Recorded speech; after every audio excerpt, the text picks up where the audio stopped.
మరి ప్రారంభం కాబోతున్న నేపథ్యంలో ఈరోజు చాలా బాధాతప్త హృదయంతో ఈ ప్రభుత్వం తీసుకున్న ఒక దివాలా కోరు నిర్ణయం వల్ల రాష్ట్రంలోని 1 కోటి మందికి పైగా ఆడబిడ్డలు అదేవిధంగా సిరిసిల్ల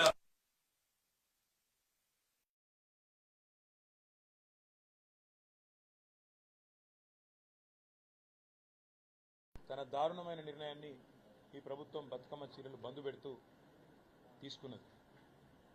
దీనివల్ల అసలు ఈ పథకం వెనుక ఉన్న ఉద్దేశం కానీ ఈ పథకం వెనకాల ఉన్న ఆలోచన కానీ ఈ ముఖ్యమంత్రికి కానీ ప్రభుత్వానికి కానీ కనీస అవగాహన కూడా లేదు. శాసనసభలో నేను చెప్పే ప్రయత్నం చేసిన ముఖ్యమంత్రికి, నా మీద కోపం ఉంటే, నా మీద రాజకీయ కక్ష ఉంటే నా మీద తీసుకోండి, కానీ ఈ రకంగా నా నియోజకవర్గ నేతన్నలను ఇబ్బంది పెట్టకండి అని చెప్పి కూడా నేను శాసనసభలో ప్రభుత్వానికి విజ్ఞప్తి చేసిన. ఈ ప్రభుత్వం ఎంత మూర్ఖపు ప్రభుత్వం అంటే కనీస అవగాహన లేదు, నేర్చుకోవాలి అనే జిజ్ఞాస లేదు, అసలు సిరిసిల్లలోని స్థితిగతులేందో కనీస సోయి లేదు. ఎంత దివాలాకోరు రాజకీయం, ఎంత పనికిమాలిన ప్రభుత్వం ఇది కాంగ్రెస్ ప్రభుత్వం అంటే, గతంలో వీళ్ళ ప్రభుత్వం ఉన్నప్పుడే సిరిసిల్లను ఆత్మహత్యల బాటను పట్టించింది. 2004 నుంచి 14 వరకు ఈ దివాలాకోరు కాంగ్రెస్ పార్టీ ప్రభుత్వం ఉన్నప్పుడే సిరిసిల్లలో శరపరంపరగా ఆత్మహత్యలు జరిగినాయి. ఒకటే వారంలో ఆనాడు 8-9 మంది నేతన్నలు బలవన్మరణం పాలై రోడ్ల మీద పడే పరిస్థితి ఆ కుటుంబాలుంటే, ఆనాడు ఇక్కడ పార్లమెంట్ సభ్యుడిగా పెద్దలు కేసీఆర్ గారు చెలించిపోయి ఆనాడున్న కాంగ్రెస్ ప్రభుత్వం స్పందించకపోతే ఒక 50 లక్షల రూపాయలు మా పార్టీ నుంచి తీసుకొచ్చి ఇక్కడ ఉండే పద్మశాలి ట్రస్ట్కు అప్పచెప్పి, మీరన్నా కాపాడండి, తెలంగాణ వస్తుంది, వచ్చినాక మేము తప్పకుండా ఆదుకుంటాం సిరిసిల్లను, ఇక్కడున్న నేతన్నలను అని చెప్పి స్పష్టంగా చెప్పడం జరిగింది. ఆనాడు పెద్దలు కేసీఆర్ గారు ఇచ్చిన ఆ ట్రస్ట్ ద్వారా ఇచ్చిన 50 లక్షల రూపాయల ద్వారా ఇక్కడ పెద్దలు వంగరి నరసయ్య గారు కానీ ఇతర పెద్దలు కానీ ఒక 2000 కుటుంబాలకు సూక్ష్మ రుణాలు ఇచ్చి వడ్డీ లేకుండా ఎంతో కొంత ఆదుకునే ప్రయత్నం చేసినాం. ఆ తర్వాత తెలంగాణ రాష్ట్రం ఏర్పడ్డ తర్వాత కేసీఆర్ గారు స్వయంగా ముఖ్యమంత్రిగా సిరిసిల్లకు సంబంధించిన వ్యాపారవేత్తలను పిలిచి వారికి భోజనం పెట్టి వారితో సమావేశమై అడిగిన ఒకే ఒక్క ప్రశ్న, ఏం చేస్తే సిరిసిల్లలో ఉండే నేతన్నలకు ఇలా 7-8 వేల రూపాయలు వస్తున్నది నెలకు, దాన్ని డబల్ చేయాలంటే 16,000, 20,000, 25,000 చేయాలంటే ఏం చేయాలి నేను అని అడిగితే వాళ్ళందరూ సేట్లందరూ కొద్దిసేపు ఒకరి ముఖం ఒకరు చూసుకొని ఒకటే మాట చెప్పింది, సార్ మీరు మాకు పని కల్పించండి, పని కల్పిస్తే మేము కార్మికులకు పని కల్పిస్తామన్నారు.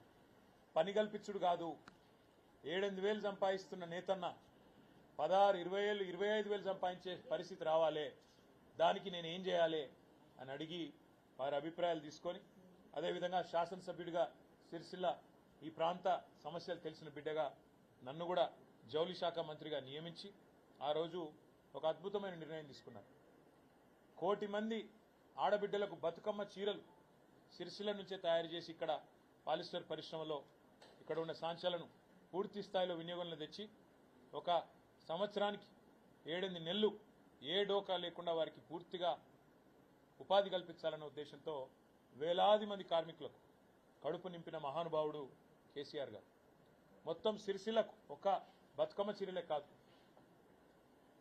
స్కూల్ యూనిఫామ్లు, బతుకమ్మ చీరలు, కేసీఆర్ కిట్లో ఇచ్చే చీర, రంజాన్కి ఇచ్చే ఆడబిడ్డలకు ఇచ్చే తోఫా, క్రిస్మస్కి ఇచ్చే కానుక, ఇవన్నీ కూడా చీరలు సిరిసిల్లనే తయారు చేయించిన నాయకుడు కేసీఆర్ గారు. ఎందుకంటే గతంలో పార్లమెంట్ సభ్యుడిగా ఇక్కడ పరిస్థితి దీనగాథ చూసిన తర్వాత చెలించిపోయి భవిష్యత్తులో ఆత్మహత్యలు జరగద్దు, తెలంగాణ వచ్చినాక కాపాడుకుంటాం మిమ్మల్ని అని చెప్పిన మాటని యాది పెట్టుకొని అదే పద్ధతుల్లో వరుసగా 7.5-8 సంవత్సరాల పాటు 9.5 ఏళ్లు గవర్నమెంట్ ఉంటే 7.5-8 ఏళ్లు 3,312 కోట్ల రూపాయల ఆర్డర్లు సిరిసిల్లకి ఇచ్చిన నాయకుడు కేసీఆర్ గారు. దానివల్ల ఏం జరిగిందంటే సిరిసిల్లలో ఆత్మహత్యలు బంద్ అయినాయి. సంక్షోభం అయిపోతున్నది, ఇక ఇప్పుడే మనం ముందుకు పోవచ్చు అనే పరిస్థితి సిరిసిల్లలో వస్తూ ఉండే.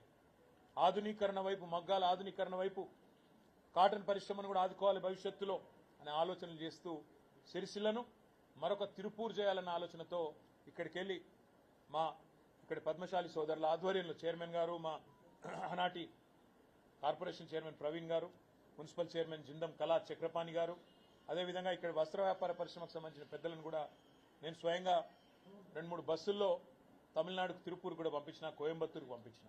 ఎందుకంటే మరొక తిరుపూర్ మాదిరిగా మన సిరిసిల్లను తీర్చిదిద్దాలనే ఉద్దేశంతో ఇవన్నీ జరిగి ఇంత పెద్ద ఎత్తున ఆర్డర్లు వచ్చి సిరిసిల్లలో ఆత్మహత్యలు బంద్ అయి, జీతాలు డబల్ అయి, కార్మికులై 8,000 సంపాదించేటోళ్ళు 20,000 సంపాదించే కాడికి ఎదిగి కొద్దిగా ఇప్పుడిప్పుడే ముఖం తెలివికి వస్తున్న ఈ సమయంలో దురదృష్టవశాత్తు మా ప్రభుత్వం పోయి మళ్ళీ దిక్కుమాలిన కాంగ్రెస్ ప్రభుత్వం వచ్చింది. దిక్కుమాలిన కాంగ్రెస్ అని ఎందుకంటున్నా అంటే వాళ్ళు చేస్తున్న పనులు అట్లా ఉన్నాయి. గుర్ర లేదు, నా మీద కోపం, మా పార్టీ మీద కోపం, నన్ను ఇక్కడ నుంచి ప్రజలు 5 సార్లు ఎమ్మెల్యేగా గెలిపించారనే కోపం, ఇక్కడ ఉండే కాంగ్రెస్ అభ్యర్థులను తిరస్కరిస్తున్నారనే కోపం, దాంతో ఆ కక్ష ఇవాళ ప్రజల మీద, మా నేతన్నల మీద పగబట్టినట్టే తీర్చుకుంటా ఉన్నారు. మొత్తం బతుకమ్మ చీరల ఆర్డర్లు బంద్ చేసింది, డైలాగులు కొట్టిరు. కాకపోతే బతుకమ్మ చీరలు ఏదో కుంభకోణం అయింది, లంబకోణం అయింది, ఏమో అయిపోయింది, దాన్ని పరిశోధిస్తామన్నారు. పరిశోధించండి, శాసనసభ వేదికగా చెప్పిన చేయండి, మీరు ఏ ఎంక్వైరీ కావాలనుకుంటే ఆ ఎంక్వైరీ చేయండి, మాకేం అభ్యంతరం లేని చెప్పిన. ఏదో సూరత్కి వెళ్ళి తెస్తున్నారు అని ముఖ్యమంత్రి ఏదో సన్నాయి నొక్కులు నొక్కబోతే కూడా అసెంబ్లీలో చెప్పిన. నేను సూరత్కి వెళ్ళి మొదటి సంవత్సరం ఆర్డర్ లేట్ అయితే కొంత తెచ్చినాము, ఆ రోజున్న డైరెక్టరే ఈ రోజు మీ సెక్రటరీ, చెక్ చేసుకో అని చెప్పిన. కావాలంటే ఏ ఎంక్వైరీ చేసుకుంటావో చేసుకో అని కూడా చెప్పిన. ఇంట్లో కుంభకోణం లేదు, లంబకోణం లేదు, నువ్వు పిచ్చోను అని చెప్పిన. నిజంగానే పిచ్చోడు, ఎందుకంటే ఆయనకు తెలియదన్న విషయం కూడా తెలియదు. చెప్తే వినడు. అయ్యా నేత కార్మికులు మళ్ళా చచ్చిపోతున్నారు, ఇప్పటికి రాష్ట్రంలో 22 మంది చచ్చిపోతున్నారని చెప్పి లిస్ట్ ఇచ్చిన అసెంబ్లీలో. ఇంతమంది చచ్చిపోయినరు, సాయం చేయి మనసుంటాయని చెప్పిన. ఇంతవరకు స్పందన లేదు. రైతులు చచ్చిపోతున్నారు, వాళ్ళ లిస్ట్ ఇచ్చిన, స్పందన లేదు. ఆటో డ్రైవర్లు ఆత్మహత్య చేసుకుంటున్నారు, చూడు అన్న, లిస్ట్ ఇచ్చిన, స్పందన లేదు. అసెంబ్లీలో ఇచ్చిన, స్పందన లేదు. ఇవాళ నేను ఈ రాష్ట్ర ప్రభుత్వాన్ని ఒకటే డిమాండ్ చేస్తా ఉన్నా, మీరే మీ ప్రభుత్వం వచ్చినాక పెద్ద పెద్ద మాటలు నరికిండి ఇడికొచ్చి. మంత్రులు, ఇక్కడ ఉండే కొంతమంది కాంగ్రెస్ నాయకులు ఏదో కేసీఆర్ గారి ప్రభుత్వంలో ఏదో అన్యాయం అయిపోయింది, మేము ఇంకా బాగా చేస్తాం, 365 రోజులు ఉపాధి ఇస్తాం నేతన్నలకు అన్నారు. మరి ఇవాళ 10 నెలలు నిండతందుకు వచ్చింది, 11 నెలలు అడుగు పెడతాం ఇంకో 4-5 రోజులు అయితే. మరి ఏం సాధించింది మీరు, ఏమి ఇచ్చారు చెప్పాలని నేను అడుగుతున్నా. మా ప్రభుత్వం ఉన్నప్పుడు మొత్తం 9.5 ఏళ్లలో ఒక్క సిరిసిల్లకు 3,312 కోట్ల ఆర్డర్లు ఇచ్చింది. మరి మాకంటే ఎక్కువ చేస్తామన్నోళ్ళు, 365 రోజులు పని కల్పిస్తామన్నోళ్ళు, మీరు 6 నెలలే కల్పించారు, 7 నెలలే కల్పించారు అన్నోళ్ళు మరి డబల్ ఇవ్వాలి కదా ఆర్డర్. మేము 3,300 ఇస్తే నువ్వు 6,600 ఇవ్వాలి కదా ఆర్డర్లు. ఇప్పటికి ఎన్ని ఇచ్చినావు? కానే వస్తుంది, 10 నెలలు పూర్తయింది, 11 నెలలు పడుతూనే ఉన్నది. మరి ఏం జరిగింది? మా సిరిసిల్ల నేతన్నలు కూడా ఆలోచించాలని నేను కోరుతా ఉన్నా. ఇవాళ వాళ్ళొకరు వీళ్ళొకరు వచ్చి నోటికొచ్చినట్టు మాట్లాడుతూ ఉన్నారు. నేను వారికి గుర్తు చేస్తున్నా, 3,312 కోట్లల్లా మా ప్రభుత్వం పోతుందని మేము అనుకుంటే నేనే పోయేటప్పుడే మొత్తం బాకీలు క్లియర్ చేసి పోతుండే. ఎంత బాకీ ఇచ్చిపెట్టినాం మేము? 3,312లా 200 చిల్లర కోట్లు మాత్రమే ఇచ్చేది ఉండే. అంటే ఎంత పర్సెంట్ అది? 1% కూడా కాదు. అందుకే నేను అంటున్నా, తెలిసి తెలియక కాంగ్రెస్ సన్నాసులు మాట్లాడే మాటలు, వాటికి మీరు ఆగం కాకుండ్రి, కన్ఫ్యూజ్ కాకుండ్రి. మీ తరఫున కొట్లాడుతందుకు మేము ఉన్నాం, కానీ పోరాటానికి మీరు కూడా ముందుకు రావాలని చెప్పి నేను కోరుతా ఉన్నా. సిరిసిల్ల నేతలు కొట్లాడడానికి మేము సిద్ధంగా ఉన్నా, మీ తరఫున మాట్లాడడానికి మేము సిద్ధంగా ఉన్నా. అనవసరంగా వాళ్ళు వేసే ఎత్తుగడలకు మీరు ఆగం కాకండి. నేను ముఖ్యమంత్రిని డిమాండ్ చేస్తా ఉన్నా, నువ్వే చెప్పినావు ఒక చీర కాదు 2 చీరలు ఇస్తా అన్నావు. దొరసాన్లకి ఇయ్యా, నేను సెల్ఫ్ హెల్ప్ గ్రూప్లో పనిచేసే మా ఆడబిడ్డలకు ఇస్తాను, సంతోషం.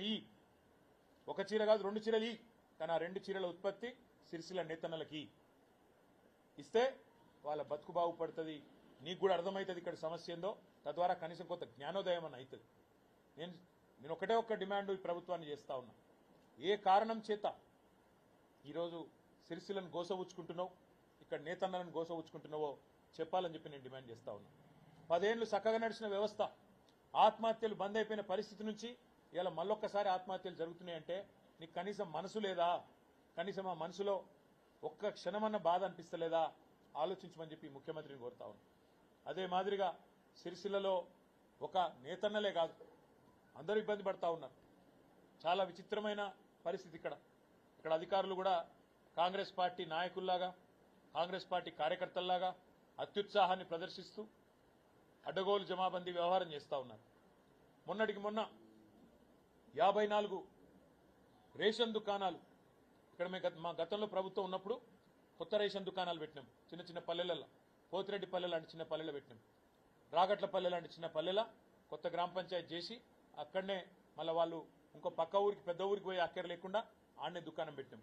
దుకాణం పెట్టి ఏం చేసినాం? మేము స్థానికంగా ఉండే మహిళా సంఘానికి అప్పచెప్పినాం. మీరు నడుపుకోండి పొదుపు సంఘం వాళ్ళు, తద్వారా మీకు ఇంత ఆమ్దాని ఉంటుందని చెప్పి పొదుపు సంఘం వాళ్ళకి అప్పచెప్పినాం.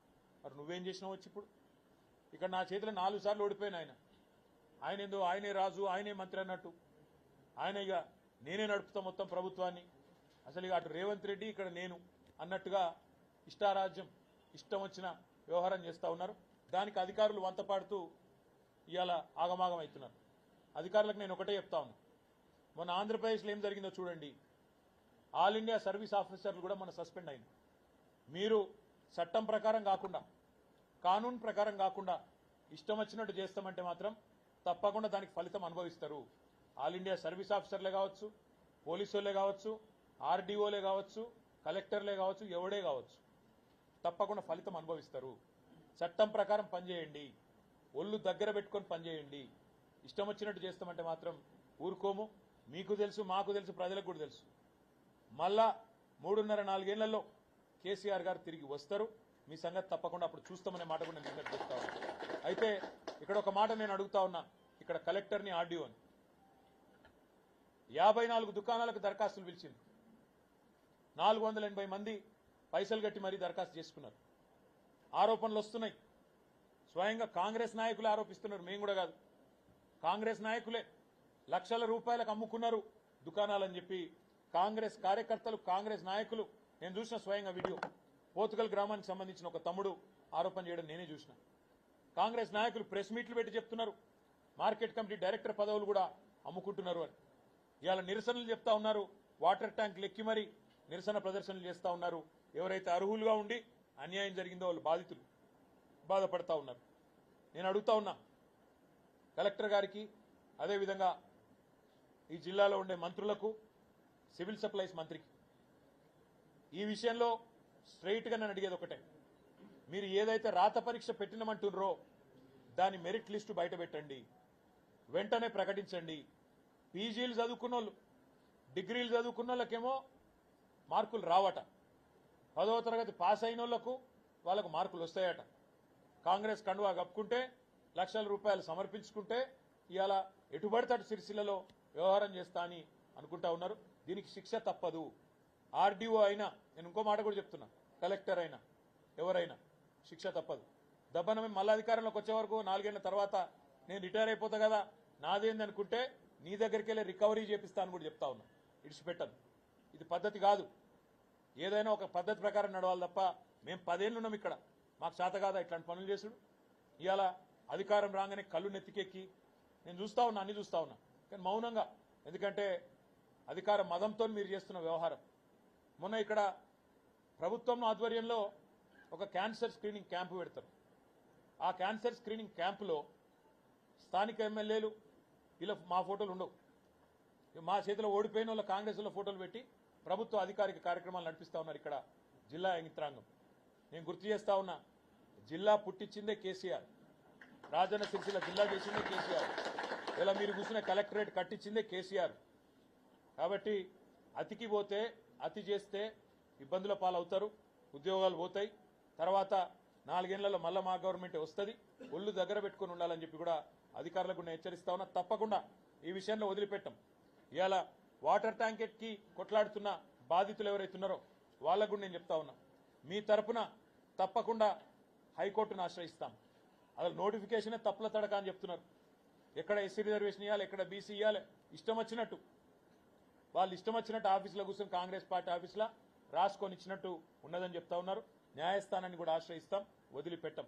అదేవిధంగా అధికారులకు కూడా నేను మళ్ళీ చెప్తా ఉన్నా, ఇక్కడైనా చేసిన తప్పును సరిదిద్దుకోండి, చేసిన దిక్కుమాలిన పనిని వెంటనే క్యాన్సిల్ చేయండి, చేసి తప్పులు సరి చేసుకొని మెరిట్ లిస్టు పెట్టండి. 480 మంది రాత పరీక్ష రాసిండ్రు, వాళ్ళ లిస్టు మొత్తం పెట్టండి. ఎవరికెన్ని మార్కులు వచ్చినాయి, ఎవరు ఎట్లా రాసిండ్రు. ఇన్విజిలేటర్ల సంతకాలు లేకుండా తీసుకుంటారండి ఎవడన్నా? ఇన్విజిలేటర్ల సంతకాలు లేకుండా ప్రశ్న పరీక్ష జవాబు పత్రాలు తీసుకొని మళ్ళీ ఇష్టం వచ్చినట్టు మార్చుకోవాలి. ఆర్డీఓ ఆఫీసులో ఈ పనికిమాలిన పనులు చేయాలా? దీనికా మీరున్నది ఇక్కడ? ఇంత దిగజారుడు రాజకీయమా? 54 పోస్టులు వస్తే వాటిని అమ్ముకుంటారా లక్షల రూపాయలకు? ఇదా మీ బతుకు ఇక్కడ? అందుకే నేను అంటా ఉన్నా, ఇక్కడ ఉన్న కాంగ్రెస్ నాయకులకు కళ్ళు నెత్తికెక్కి అధికార మదంతోని నోటికొచ్చినట్టు మాట్లాడుతున్న కాంగ్రెస్ నాయకులారా, ఎల్లకాలం మీ కాలం కాదు. తప్పకుండా మళ్ళా మా టైం వస్తుంది. ఆ టైంలో తప్పకుండా మేము కూడా ఈరోజు ఒక్కొక్కరు ఎవరెవరైతే ఇట్లా అతికి చేస్తూ ఉన్నారో అన్ని గుర్తుపెట్టుకొని మిత్తితో సహా చెల్లిస్తామనే మాట కూడా నేను విజ్ఞప్తి చేస్తా ఉన్నా. అదే మాదిరిగా చివరిగా నేను చెప్పేది, ఈ ముఖ్యమంత్రి, ఈ ప్రభుత్వం కక్ష తీర్చుకోదలుచుకుంటే, పగ సాధించదలుచుకుంటే నేను దానికి సిద్ధంగా ఉన్నా. మీరు ఏం చేస్తారో చేయండి. చూస్తా ఉన్నా 9-10 నెలల నుంచి రోజొక్క పుకారు ఉట్టియాలి. Headline management, deadline management, అది తప్ప పీకిందేం లేదు. 9.5 నెలల్లో ఒక్క పథకం ప్రజలకు పనికొచ్చేది. చెప్పిన డైలాగులేమో అనంతంగా చెప్పిండ్రు. రైతు భరోసా ఇస్తా, రుణమాఫీ చేసేసిన. ఇలా ఊళ్ళలోకి పోతే కాంగ్రెస్ వాళ్ళు తన్నేటట్టున్నారు. ఏది రైతు భరోసా? వానాకాలం అయిపోనే వచ్చే నాట్లు వడనేవాడే. ఇంతవరకు రైతు భరోసా దిక్కులేదు. 10,000 కాదు 15,000 ఇస్తామన్నారు. ఇప్పుడు 10,000కి దిక్కులేదు. రుణమాఫీ అన్నారు. 1వ విడత పాలాభిషేకాలు, 2వ విడత పాలాభిషేకాలు అన్నీ అయిపోయినాయి. ఇప్పుడు ఊళ్ళలోకి పోతే రైతులు సెల్ఫీలు తీసుకొని ఇక నాకు గాలే రుణమాఫీ అని లొల్లి పెడతాను. అందుకే నేను అనేది, ఎల్లకాలం మోసం నడవది. ఎన్ని రోజులు ఈ డ్రామాలు నడవైన విషయాన్ని కూడా గుర్తించాలి. నేతన్నల విషయంలో కూడా మీ డ్రామాలు బంద్ పెట్టి వెంటనే స్పందించి మీరు ఇస్తానన్న 2 చీరల ఆర్డర్లు మొత్తం సిరిసిల్లకే ఇయ్యాలి. అదేవిధంగా ఇలా మీరు మోసం చేస్తా ఉన్నారు మైనార్టీ సోదరులను కూడా. రంజాన్ తోఫా బంధు, క్రిస్మస్ కానుక బంధు. ఎందుకు బంధు యువనాయకు తెలియదు. ఎందుకు బంద్ చేసారో ఎవరు చెప్పేటోడు లేడు, అడిగేటోడు అంతకంటే లేడు. ఎందుకు బంద్ చేస్తారండి పేదవాళ్ళకు మంచి చేసే కార్యక్రమాలు? అందుకే నేను అనేది, మూర్ఖపు ప్రభుత్వం, దివాలాకోరు రాజకీయం, అది తప్ప మీకు తెలిసిందేమీ లేదు. తప్పకుండా దీనికి అనుభవిస్తారు ఫలితం అనే మాట కూడా చెప్తూ పాత్రికేయ మిత్రులందరికీ కూడా హృదయపూర్వకంగా ధన్యవాదాలు. నమస్కారం.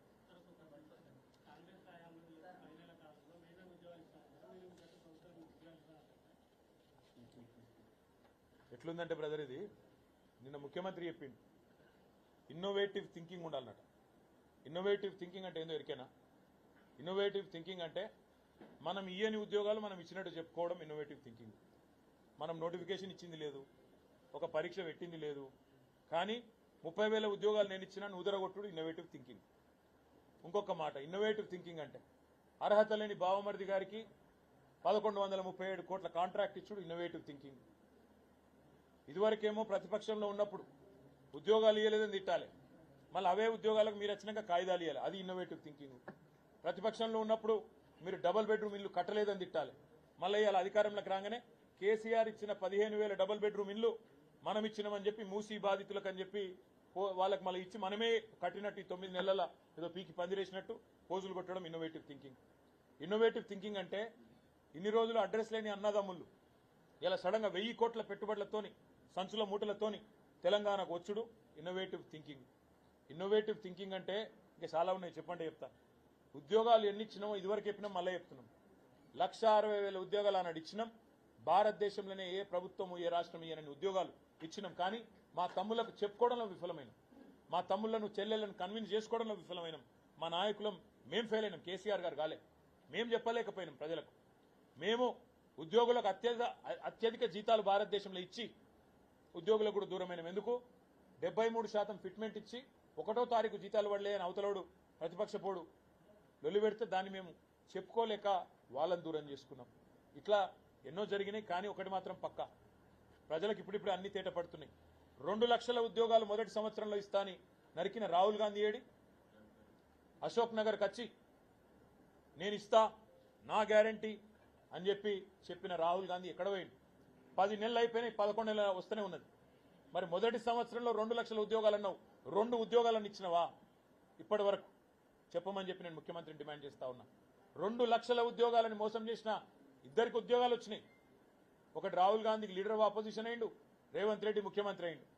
కానీ మిగతా 2 లక్షల ఉద్యోగాల సంగతి మాత్రం మర్చిపోయింది. ఇది పక్క.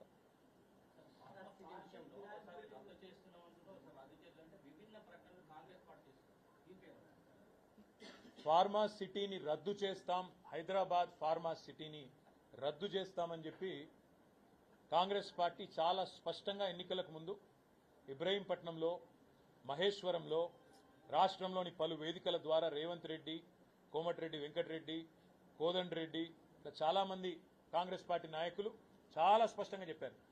హైదరాబాద్ ఫార్మా సిటీ రద్దు, మేము ల్యాండ్ తిరిగి రైతులకే తిరిగి చెల్లిస్తాం, ఇచ్చేస్తాం, ఫార్మా సిటీలో ప్రభుత్వం రియల్ ఎస్టేట్ వ్యాపారం చేస్తుంది అని ఇష్టం వచ్చినట్టు మాట్లాడింది. నేను ఇవాళ ఈ ప్రభుత్వాన్ని అడుగుతా ఉన్నా, మీరే కదా ప్రభుత్వం వచ్చిన తర్వాత ఫార్మా సిటీ రద్దు అని శ్రీధర్ బాబు గారు మంత్రిగా ఆయన ప్రకటన చేసిండు. ముఖ్యమంత్రి గారు చెప్పినాడు ఫార్మా సిటీ రద్దు అని చెప్పినాడు. కోమటిరెడ్డి వెంకటరెడ్డి చెప్పినాడు ఫార్మా సిటీ రద్దు అని చెప్పి ఈరోజు హైకోర్టులో ఆ రైతులు పోతే ఫార్మా సిటీ ఉన్నదా లేదా అని రైతులు పోతే ఇదే ప్రభుత్వం హైకోర్టులో నిన్న పిటిషన్ వేసింది, ఫార్మా సిటీ రద్దు కాలేదు, అట్లే ఉందని. నేను ఈ ప్రభుత్వాన్ని ఒకటే సూటిగా అడుగుతా ఉన్నా, ముఖ్యమంత్రి ఇవాళ రేపు ఏం మాట్లాడినా ఎక్కడ మాట్లాడినా ఉన్న సిటీ గురించి మాట్లాడతలేడు. Future city, AI city, 4th city అని మాట్లాడుతుంది. ముఖ్యమంత్రి రేవంత్ రెడ్డి చెప్పు, చేతనైతే నీ భాషలో చెప్పాలంటే మొగోడివైతే చెప్పు, 1 ఎకరం సేకరించిన ఆ భూసేకరణ చట్టం కింద నీ ప్రభుత్వం వచ్చినాక నువ్వు చెప్పే ఫ్యూచర్ సిటీ కానీ, నువ్వు చెప్పే 4th సిటీ కానీ, నువ్వు చెప్పే ఏఐ సిటీ కానీ, నువ్వు చెప్పే జూ పార్క్ కానీ 1 ఎకరం భూమి సేకరించినవా? మరి 1 ఎకరం భూమి సేకరించకపోతే అది మేము గతంలో ప్రతిపాదించిన హైదరాబాద్ ఫార్మా సిటీకి సంబంధించిన భూమి అయితే దాన్ని ఇతర అవసరాలకు ఎట్లా మళ్లిస్తావు? ఎట్లా నువ్వు న్యాయ వ్యవస్థని, న్యాయమూర్తులను తప్పుదో పట్టిస్తున్నావు? ఇవన్నీ ప్రజలు గమనిస్తా ఉన్నారు. నువ్వు గతంలో చెప్పిన మాట నిజమే అయితే, ఫార్మా సిటీ రద్దు, నేను తిరిగి భూములు వెనక్కిస్తా అన్న మాట నిజమే అయితే ఆ పని చెయ్యి. అట్లా కాకుండా నేను 4th సిటీ కడతా, 5th సిటీ కడతా, ఇంకేదో కడతా, మా 4 బ్రదర్స్కి రియల్ ఎస్టేట్ దందా కోసం దీన్ని వాడతా అంటే మాత్రం రైతులు ఊరుకోరు. ఏ రైతులైతే నీకు ఓటేసి ఇబ్రాహీంపట్నంలో ఇంకా ఇతర ప్రాంతాల్లో గెలిపించినరో వాళ్ళే నీ పార్టీ అంతు కూడా చూస్తారు. ఇంకొక మాట కూడా నేను అడుగుతా ఉన్నా, రేపు కోర్టులో ప్రభుత్వం స్పష్టంగా చెప్పాలి, లక్షలాది మందికి ఉపాధి కల్పించే ఫార్మా సిటీ కడుతుండ్రా లేదా? రెండో మాట కూడా నేను అడుగుతా ఉన్నా, కోర్టు కూడా నోటీస్ చేయాలని చెప్పి కూడా నేను విజ్ఞప్తి చేస్తా ఉన్నా న్యాయమూర్తులకు. ఫార్మా సిటీ ఆనాడు 14,000 ఎకరాలు 7 ఏళ్లు కష్టపడి మేము రైతులను ఒప్పించి మెప్పించి నానా తంటాలు పడి సేకరించిన 14,000 ఎకరాల్లో 64,000 కోట్ల పెట్టుబడులు రావాలని, లక్షలాది మందికి ఉద్యోగ ఉపాధి అవకాశాలు రావాలనే ఒక ఆకాంక్షతోని మేము ఆనాడు ఫార్మా సిటీని ప్రతిపాదించినాం. ఇవాళ నేను న్యాయమూర్తులను కూడా కోరుతా ఉన్నా, దయచేసి మీరు గమనించాలని చెప్పి కూడా వేడుకుంటా ఉన్నా. ఫార్మా సిటీ అనేది 14,000 ఎకరాలు మేము ఏదైతే సేకరించినామో అది కండిషనల్ ల్యాండ్ అక్విజిషన్. కండిషనల్ అంటే ఫార్మా కోసం మాత్రమే మేము తీసుకుంటున్నాము ఈ స్థలాన్ని అని చెప్పి ఆనాడు భూసేకరణ చట్టాన్ని స్పష్టంగా ఆ జీవోలోనే పేర్కొంటూ ఫార్మా సిటీ కోసం అని తీసుకున్నాం. ఇవాళ ఆ భూములను ఇతర అవసరాల కోసం, రియల్ ఎస్టేట్ దందాల కోసం, ఫ్యూచర్ సిటీ అనే డ్రామాల కోసం, 4th సిటీ అనే హంగామా కోసం, ఏఐ సిటీ అనే హడావిడి కోసం మళ్ళిచ్చి దానిలోకి వెళ్ళి 1,000 కోట్లు నొక్కేయాలనే ఆలోచన ఏదైతే ఈ ప్రభుత్వం చేస్తున్నదో ఇది రియల్ ఎస్టేట్ స్కాము. దీన్ని దయచేసి గౌరవ న్యాయమూర్తులు కూడా గమనించాలని చెప్పి కూడా నేను కోరుతా ఉన్నా. ఈ భూ దందాలను తప్పకుండా మేము కూడా బయట పెడతాము. సమయానుకూలంగా ఎవరెవరు ఇందులో జోక్యం చేసుకున్నారు, ఎట్లా జరుగుతున్నది, ఏం జరుగుతున్నదో కూడా చెప్తాం. కానీ ఫార్మా సిటీ విషయంలో మాత్రం ప్రభుత్వాన్ని నేను అడుగుతా ఉన్నా. అయితే ఒకటే ప్రశ్న, ఫార్మా సిటీ కొనసాగిస్తే 14,000 ఎకరాల్లో ఫార్మా సిటీ ఉండాలి, లేదా రద్దు చేస్తే మరి వెంటనే మీరు తిరిగి భూమి రైతులకు ఇవ్వాలని చెప్పి నేను డిమాండ్ చేస్తా ఉన్నా. తొందరలోనే మేము కూడా పార్టీలో ఈ విషయమై మొత్తంగా కూలంకషంగా చర్చించి ఒక నిర్ణయం కూడా తీసుకొని ఆ రైతులను కూడా అవసరమైతే కలవడానికి కూడా బయలుదేరుతామని చెప్పి కూడా నేను మీకు తెలియజేస్తాను.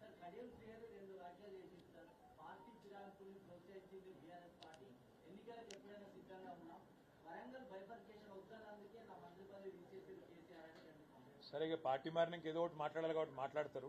నేను అనేదల్లా ఒక్కటే, సిద్ధంగా ఉంటే చాలా సంతోషం. ఆయన ఒక్కడే కాదు 10 మంది కూడా సిద్ధంగా ఉండాలి. ఉప ఎన్నికలు పక్కా వస్తాయి.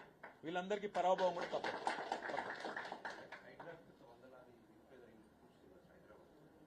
హైదరాబాద్లో ఇవాళ ఒకటి కాదు, 2 కాదు, పేదవాళ్ళ ఇల్లు. ఎంత అరాచకం అంటే అసలు ప్రభుత్వంలో కుడి చేయి ఏం చేస్తుందో ఎడం చేయి తెలుస్తలేదు. 3 రోజుల కింద రిజిస్ట్రేషన్ అవుతుంది ఒక ఇల్లు. 1,50,00,000 రూపాయలు పెట్టి ఒక మధ్యతరగతి మనిషి కొనుక్కుంటాడు. 3 రోజుల తర్వాత హైడ్రా వచ్చి కూలగొడుతుంది. అసలు ఈ ప్రభుత్వం నడుపుతున్నారో వీళ్ళు సర్కస్ నడుపుతున్నారో నాకైతే అర్థమవుతలేదు. నీ ప్రభుత్వంలో రిజిస్ట్రేషన్ శాఖనేమో రిజిస్ట్రేషన్ చేస్తుంది, ఇంకో శాఖనేమో మున్సిపల్ శాఖ వచ్చి కూలగొడుతుంది. అసలు కనీసం మీకన్నా తెలుస్తుందా ఏం చేస్తున్నారో? చిన్న పిల్ల వేదశ్రీ అనే పాప, 7 ఏళ్ల పాప, ఆమె అడుగుతున్నది, మా పుస్తకాలు తీసుకుంటామంటే కూడా మాకు టైం లేదు, బల్మిట్కి నూకేసిండ్రు, మా అమ్మ నాయన పెట్రోల్ పోసుకుంటే కూడా గుంజుకపోయి పోలీసు వాళ్ళు తీసుకుపోయినరు, రేవంత్ సార్ చేయించిండు అని చెప్పి ఒక చిన్న పాప మాట్లాడుతున్నది. నేను ప్రభుత్వాన్ని అడుగుతున్నా, ఒక ప్రెగ్నెంట్ లేడీని కనికరం లేదు నీకు, ఒక చిన్న పాప అంటే కనికరం లేదు. నీ ప్రభుత్వమే చేసిన రిజిస్ట్రేషన్ అనే సోయి కూడా నీకు లేదు. నీ ఖజానాకేమో పైసలు అటు తీసుకుంటావు, ఒక జేబులో పెట్టుకుంటావు, ఇంకో జేబులోనేమో కూలగొడతావు. ఇలా ఎవడు బాధ్యుడు? నీ ప్రభుత్వమే చేసిన తప్పుకు ఎవడు బాధ్యుడు? నీ అన్నగాని ఇల్లేమో ముట్టనీయవు, మీ అన్న ఇల్లేమో భద్రంగా ఉండాలి, బడుగుల బతుకు మాత్రం ఛిద్రం కావాలి. ఇదేనా నీ నీతి? నేను అడుగుతా ఉన్నా ముఖ్యమంత్రి, నీకు నిజంగా చిత్తశుద్ధి ఉంటే ముఖ్యమంత్రి రేవంత్ రెడ్డి, 40,000 డబల్ బెడ్రూమ్ ఇల్లు, కేసీఆర్ కట్టించిన డబుల్ బెడ్రూమ్ ఇల్లు ఇలా రెడీగా ఉన్నాయి హైదరాబాద్లో. మేము ఎలక్షన్ తర్వాత ఇద్దామని పెట్టినాం. 40,000 ఇల్లు రెడీగా ఉన్నాయి. నీకు చిత్తశుద్ధి ఉంటే ఏ పేదల ఇళ్ల మీద అయితే పోయి కులగొడుతున్నావో వాళ్ళందరికీ ముందు తాళాలి, గృహప్రవేశాలు చేయించు, సామాన్లు తీసుకునే టైమీ, అటెనక అవసరమైతే చెర్ల కట్టినరు, శిఖంల కట్టినరు, బఫర్ల కట్టినరు, నాలా మీద కట్టినంటే కులగొట్టు, కానీ ముందు వాళ్ళని తరలించు, ఒప్పించి మెప్పించి సంస్కారవంతంగా పనిచేయి. మీ అన్నకు ఒక న్యాయం, మిగతా పేదలకు ఇంకో న్యాయం ఉంటుందా? ఇది పద్ధతేనా? ఆయన గవర్నమెంటే రిజిస్ట్రేషన్ చేయొచ్చు, గవర్నమెంటే కూలగొట్టచ్చా 3 రోజుల తర్వాత? నీ ఇల్లు కూలగొడితే ఒప్పుకుంటావా? ఆఖరికి ఇంకొక మాట అంటున్నా నేను, శాతనైతే పర్మిషన్లు ఇచ్చిన అధికారుల మీద చర్య తీసుకో. అమాయకులైన ప్రజల మీద ఎందుకు పడుతున్నావు? అమాయకులైన ప్రజలు, పేద ప్రజలు ఎవడుంటాడండి నాలా మీద? ఆ మురికి కాలువ మీద ముక్కు అదిరిపోతుంటే, గబ్బు కొడుతుంటే, దోమలు గుడుతుంటే, రకరకాల రోగాలు వస్తుంటే ఎవడు కడతాడు నాలా మీద ఇల్లు? రేకుల డబ్బా, రేకుల షెడ్డు? ఒక పేదవాడు, గరీబుగాడు, ఒక రిక్షా దొక్కుంటా ఆయనే, ఆటో నడుపుకుంటా ఆయనే, ఒక జిరాక్స్ సెంటర్ నడుపుకుంటా ఆయనే, జ్యూస్ స్టాల్ నడుపుకుంటా ఆయనే పెట్టుకుంటాడు. అట్లాంటి వాళ్ళ పొట్టగొట్టి పెద్ద పెద్ద వాళ్ళని మాత్రం కాపాడుతున్నావు. నేను అడుగుతున్నా, మూసీ నదిలో అడ్డంగా ఎంక్రోచ్మెంట్లు పెద్ద పెద్ద బిల్డర్లు కడుతున్నారు, కొట్టు వాళ్ళని దమ్ముంటే. మూసీ నది మీదే కాదు, ఇవాళ నీ మంత్రులు విలాసవంతమైన ఫామ్ హౌజులు, మీ ఎమ్మెల్యేలు, మీ పెద్ద పెద్దలు, కేవీపీ రామచంద్రరావు కొట్టు, వాళ్ళ కొట్టు మొదలు. మీ మంత్రి పొంగులేటి శ్రీనివాసరెడ్డిది కొట్టు, చెరువును పూడ్చిండు. మీ పట్నం మహేందర్ రెడ్డి ఎమ్మెల్సీది కొట్టు. వాళ్ళందరినీ ఇడిచిపెట్టి పేదోళ్ల మీద, గరీబుగాళ్ళ మీద పడి వాళ్ళని సావగొట్టుకుంటా ఏం సాధిస్తావు నువ్వు? అందుకే నేను చెప్పింది నిన్న, హైడ్రా విషయంలో ఏదైతే హైడ్రామా ఈ ప్రభుత్వం చేస్తుందో, నేను ఆ బాధితులకు కూడా విజ్ఞప్తి చేస్తా ఉన్నా. మీకు తెలంగాణ భవన్ మీకు శరణ్యంగా ఉంటుంది, అండగా ఉంటుంది. మా లీగల్ టీం ఉన్నది. మొత్తం హైదరాబాద్లో మాకే ఓట్లు వేసారు మీరు, మా ఎమ్మెల్యేలు అంతటా ఉన్నారు, మా కార్పొరేటర్లు గల్లీ గల్లీకి ఉన్నారు. మీరు దయచేసి మీకేమైనా ఇబ్బంది ఉంటే మీ గౌరవ కార్పొరేటర్, బీఆర్ఎస్ కార్పొరేటర్ కానీ మాజీ కార్పొరేటర్ ఉంటే మాజీ కార్పొరేటర్ కలవండి, వాళ్ళు నా దగ్గర తీసుకొస్తారు. భవన్లో మా హెడ్ ఆఫీస్లో లీగల్ టీం ఉన్నది, లాయర్లు ఉన్నారు. న్యాయ పోరాటం చేద్దాం. ఈ రకంగా ప్రభుత్వం ఆదివారం చేస్తా, పొద్దున 3 గంటలకు వచ్చి కూలగొడతా, అదే మీ అన్నగారి ఇంటికేమో 30 రోజుల నోటీస్ ఎందుకు ఇచ్చినావు? మీ అన్న తిరుపతి రెడ్డికేమో 30 రోజుల నోటీసులు, 45 రోజుల నోటీసులు, ఆయన కోర్టుకు పోయే వెసులుబాట్లు. కానీ మిగతా వాళ్ళకి మాత్రం తెల్లారి 3 గంటలకు వచ్చి నడి వీధిలో గుంజి, వాళ్ళు దళితులు, బీసీలు, మైనారిటీలు, వాళ్ళని మాత్రం బజార్లేసి బుల్డోజర్తోని తొక్కేస్తావా? అందుకే వాళ్ళకండగా మేము ఉంటాం. తప్పకుండా వారు ఎవరైనా సరే మా స్థానిక ఎమ్మెల్యేలను కానీ, మా కార్పొరేటర్లను కానీ, మా డివిజన్ నాయకులను కానీ మీరు సంప్రదిస్తే వాళ్ళకు న్యాయంగా కూడా, న్యాయ పోరాటం కూడా మా పరంగా మేమే చేస్తాం, వారికి అండగా నిలబడతామని కూడా చెబుతూ, ఈ ప్రభుత్వానికి మనసుంటే నేను డిమాండ్ చేసినట్లు 40,000 ఇండ్లు రెడీగా ఉన్నాయి, డబుల్ బెడ్రూమ్ ఇల్లు. అవి మొదలు ఇచ్చి అలా గృహప్రవేశం చేయించు. తాళాలు ఇచ్చుడు, కాగితాలు ఇచ్చుడు కాదు, గృహప్రవేశం చేయించు. వాళ్ళ ఆడికెళ్ళి మొత్తం సామాన్లు తీసుకుపోయి సర్దుకుంటాడు చెయ్యి. అట్లయినాక కావాలంటే వాళ్ళని నొప్పించి మెప్పించి తీసేయి తప్ప కుసంస్కారంగా ఇవాళ పేదవాళ్ళు కదా గరీబ్ గాళ్ళు కదా వాళ్ళకి ఎవరు దిక్కు అన్నట్టుగా ఇష్టం వచ్చినట్టు రాజ్య పగను రాజ్య ప్రతీకారాన్ని హైదరాబాద్లో ఓటైనందుకు తీర్చుకుంటా అంటే మేము చూస్తా ఊరుకోమనే మాట కూడా మీకు విజ్ఞప్తి చేస్తాం. Thank you.